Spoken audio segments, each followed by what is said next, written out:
नमस्कार, मैं हूं आपके साथ रोहत। इन दिनों स्मृति ईरानी खूब चर्चा में है। सबसे पहले अपनी बेटी को लेकर और उसके बाद सदन में कांग्रेस को घेरने के बाद जिस तरीके से सोनिया गांधी के सामने बैठकर स्मृति ईरानी ने सदन में हुंकार भरी, उसके बाद से लगातार एक पक्ष उनकी आलोचना कर रहा है जबकि एक पक्ष उनके समर्थन में है। आपको बता दें कि कांग्रेस कह रही है कि उन्होंने सोनिया गांधी का अपमान किया, जबकि बीजेपी कह रही है कि सोनिया गांधी ने उनसे सही तरीके से बात नहीं की और गुस्से में डोंट टॉक टू मी कहा था। फिलहाल इन सब बातों के बीच सबसे बड़ा सवाल यह है कि आखिर हर बार गांधी परिवार और कांग्रेस के सामने बीजेपी स्मृति ईरानी को ही क्यों उतारती है। तो इसके लिए आपको पीछे चलना होगा। 2014 सबसे पहले आपको याद करना होगा। याद कीजिए, अमेठी में गजब की जंग हुई थी 2014 के लोकसभा चुनाव में। स्मृति ईरानी, कुमार विश्वास और राहुल गांधी के बीच जबरदस्त जंग देखने को मिली थी। हालांकि राहुल गांधी किसी तरीके से जीतने में सफल रहे थे, लेकिन दूसरे नंबर पर रहने वाली स्मृति ईरानी को अंदेशा हो गया था कि वो मेहनत करेंगी तो इतिहास रच देंगी, और 2019 लोकसभा चुनाव में वही हुआ। 2014 की हार के बावजूद स्मृति ईरानी लगातार अमेठी में मेहनत करती रही। 2019 तक उनकी ये मेहनत जारी रही और उसी का परिणाम था कि 2019 के आम चुनाव में स्मृति ईरानी को अमेठी में शानदार जीत मिली। ये केवल बीजेपी और स्मृति ईरानी की जीत ही नहीं थी, ये गांधी परिवार में सबसे बड़ी सेंधमारी थी और इसका अंदेशा राहुल गांधी को पहले से ही हो चला था। इसीलिए 2019 में वो अमेठी के साथ साथ केरल के वायनाड से भी लड़ने पहुंच गए थे। 2019 लोकसभा चुनाव में ईरानी को जीत मिली तो उनका कद भी बढ़ा। गांधी परिवार की पारंपरिक सीट माने जाने वाली अमेठी में हार मिली तो गांधी परिवार स्मृति पर और बौखला गया और स्मृति ईरानी को जीत का तोहफा मिला। मोदी कैबिनेट में मंत्री बना दी गई और लगातार वो कांग्रेस पर तब से हमलावर रही हैं। 2019 से लेकर अब तक ईरानी वो पहला चेहरा बीजेपी की तरफ से होती हैं जो कांग्रेस पर सबसे ज्यादा हमला करती हैं। मामला राहुल गांधी का वायनाड सीट चुनना हो 2019 में, लोकसभा में किसी बिल पर कांग्रेस को जवाब देना हो, राहुल की नेपाल वाली पार्टी हो, सोनिया गांधी को सदन में जवाब देना हो, नेशनल हेराल्ड केस में घेरना हो, बीजेपी की तरफ से हर बार स्मृति ईरानी ने पूरे दमखम के साथ मोर्चा संभाला।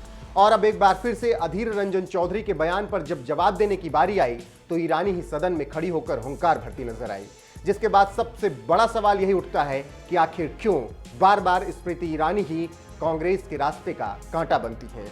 तो उसके कुछ अहम संकेत ये हैं कि अमेठी सीट जीतने के बाद बीजेपी की नजरें रायबरेली पर अब जाकर टिक गई हैं। अमेठी की तरह ही रायबरेली भी कांग्रेस का गढ़ मानी जाती रही है और वो पारंपरिक सीट उनकी है। मौजूदा वक्त में कांग्रेस की अध्यक्ष सोनिया गांधी रायबरेली से सांसद हैं।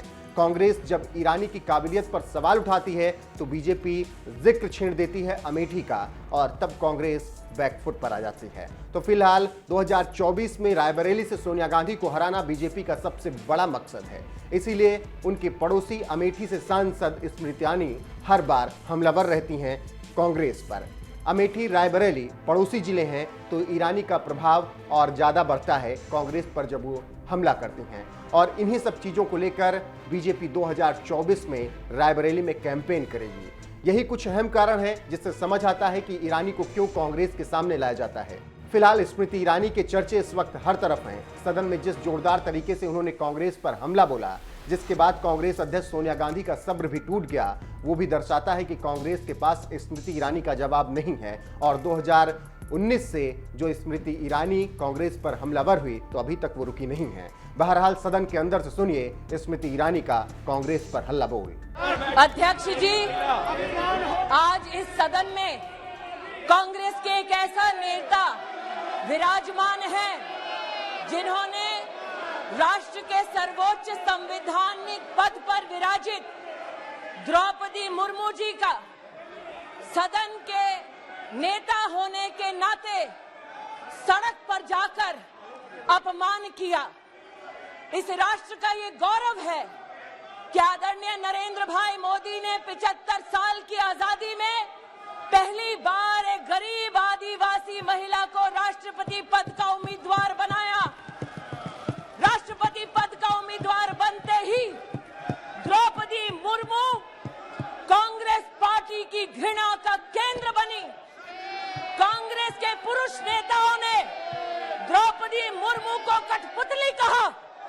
कांग्रेस घृणित कार्य करने वाले पुरुष नेताओं ने द्रौपदी को अमंगल का प्रतीक कहा और कल कांग्रेस के नेता सदन ने देश की राष्ट्रपति को राष्ट्रपत्नी कहकर संबोधित कर उनका अपमान किया। कांग्रेस पार्टी आदिवासी महिला का ये सम्मान पचा नहीं पा रही। कांग्रेस पार्टी गरीब परिवार की बेटी देश की राष्ट्रपति बने, इसको पचा नहीं पा रही। कांग्रेस पार्टी के उस नेता को अपने उस कृत्य पर एक पत्रकार ने टोकते हुए कहा कि आप देश की महामहिम राष्ट्रपति का अपमान कर रहे हैं, लेकिन तब भी अधीर रंजन चौधरी ने द्रौपदी मुर्मू जी का अपमान वापस नहीं लिया। आदिवासी विरोधी कांग्रेस, महिला विरोधी कांग्रेस, गरीब विरोधी कांग्रेस अब supreme commander of arm forces का भी अपमान करती है। मैं आज इस सदन में कांग्रेस की मुखिया विराजमान है, उनसे पूछना चाहती हूँ, you sanction the humiliation of Draupadi Murmu, you sanctioned the humiliation of the tribal legacy of this country. Sonia ji sanctioned the humiliation of a woman in the highest constitutional post. Sonia ji sanctioned the humiliation of a poor woman who ascends to the highest office in this country. You sanctioned the insult of every Indian citizen. You, through your male Congress workers and leaders, have continued to demean the office of the President of India. Apologize to the nation.